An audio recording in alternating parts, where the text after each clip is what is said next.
Even though we haven't seen the official drip marketing yet, the kit details for Mavuika, Citlali, a third new character in 5.3, and even the Pyro Traveler are already out.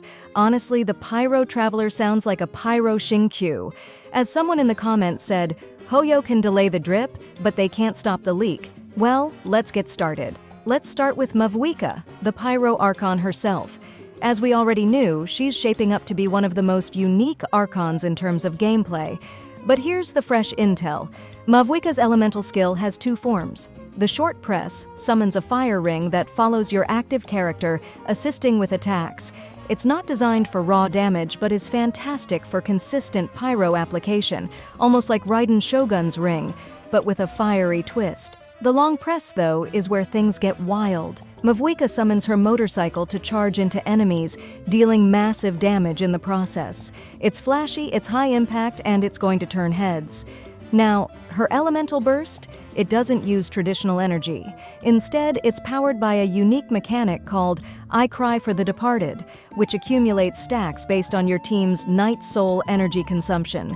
This mechanic makes her a true team player, but here's the catch. If you don't have Natlan characters, you might find it tricky to maximize her potential.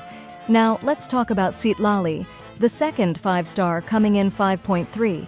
She's proving to be more than just a support. She's a game changer for teams that rely on freeze and melt reactions. When Citlali is in her Night Soul state, any freeze or melt reaction caused by nearby characters reduces the pyro and hydro resistance of enemies by 20% for 12 seconds. This alone is a massive boost for reaction-heavy teams.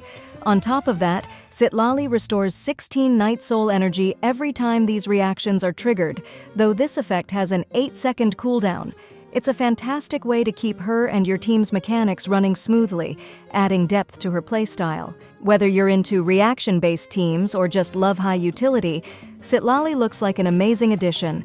Moving on to the Pyro Traveler, who's being dubbed Pyro Xingqiu. From what we've seen, their kit heavily revolves around consistent pyro application and off-field support, similar to what Xingqiu does for hydro teams. If you've ever wished for a pyro unit with Xingqiu's versatility, the Pyro Traveler might be your new go-to. Finally, we have Lanyan, an unexpected 4-star character in 5.3. She's a Liu-based 4-star character with an Anemo element and specializes in shields. Now, this is where it gets a bit odd. With 5.3 beta starting tomorrow, you'd think the drip marketing for these characters would be live by now. Yet, here we are, still waiting. Whether Hoyoverse is deliberately delaying the announcements or there's some other reason, the lack of official news is definitely unusual. The beta starts tomorrow, and that means we're finally going to see detailed gameplay and kits for all these characters. Whether you're hyped for Mavuika tearing through enemies on her motorcycle, Citlali's crazy reaction-based skills, or the Pyro Traveler's kit, there's a lot to look forward to. What do you think about these upcoming characters? Are you saving up for Mavuika, or are you more interested in someone else? Drop your thoughts in the comments below. And hey, if you don't want to miss any updates, hit that subscribe button. There's so much more to talk about as we dive into 5.3. And if you want to save up to 20% on Genesis crystals, visit lootbar.gg. All you need is your UID and server. The link is in the description.